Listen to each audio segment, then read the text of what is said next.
সুরলোকে উস্তাদ জাকির হোসেন। সান ফ্রান্সিসকোর হাসপাতালে উস্তাদ জাকির হোসেনের জীবনাবসান।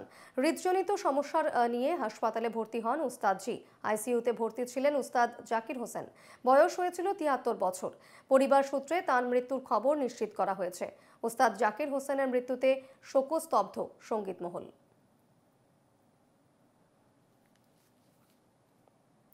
তবলায় জাদুস্পর্শ স্তব্ধ হলো। রবিবার সান ফ্রান্সিসকোর হাসপাতালে শেষ নিঃশ্বাস ত্যাগ করলেন কিংবদন্তি তবলাবাদক, সঙ্গীতজ্ঞ, অভিনেতা ওস্তাদ জাকির হোসেন। তার প্রয়াণের খবর নিয়ে নানা বিভ্রান্তি ছড়িয়েছিল সংবাদ সংস্থা পিটিআই। তবে জানিয়েছে তবলাবাদক প্রয়াত হয়েছেন এবং তার পরিবারের তরফেও খবরটি নিশ্চিত করা হয়েছে।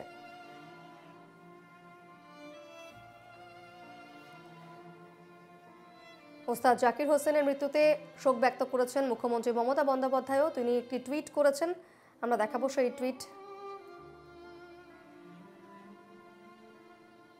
এক্সপোস্টে লিখেছেন, সর্বকালের সর্বশ্রেষ্ঠ তবলাবাদক ওস্তাদ জাকির হোসেনের মৃত্যুতে গভীরভাবে মর্মাহত। জাকির হোসেনের মৃত্যু দেশ এবং দেশ বিদেশে ছড়িয়ে থাকা তার অগণিত ভক্তদের জন্য চরম ক্ষতি। জাকির হোসেনের পরিবার এবং তার ভক্তদের আমি আন্তরিক সমবেদনা জানাই।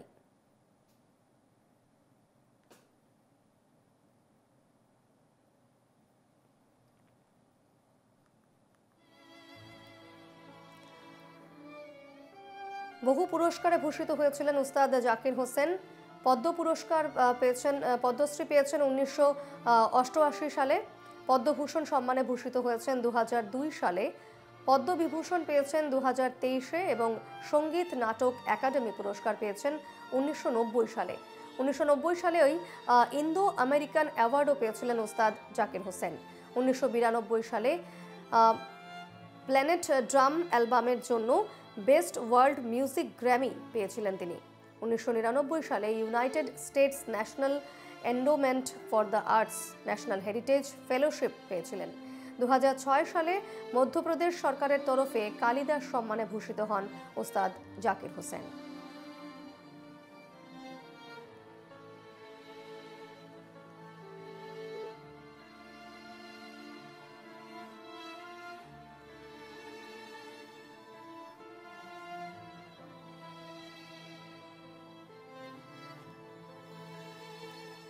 জাকির হোসেনের মৃত্যুতে ইতিমধ্যেই বহু বিশিষ্ট ব্যক্তিরা, রাজনৈতিক ব্যক্তিত্বরাও এক্সপোস্ট তার শোক ব্যক্ত করেছেন, শোক বার্তা দিয়েছেন।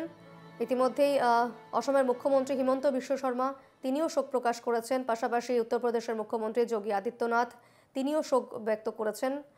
বিরোধী দলনেতা শুভেন্দু অধিকারী একটা বিশাল বড় লস জানিয়েছেন। প্রিয়াঙ্কা গান্ধী ভাড্রা তিনিও শোক ব্যক্ত করেছেন ওস্তাদ জাকির হোসেনের মৃত্যুতে।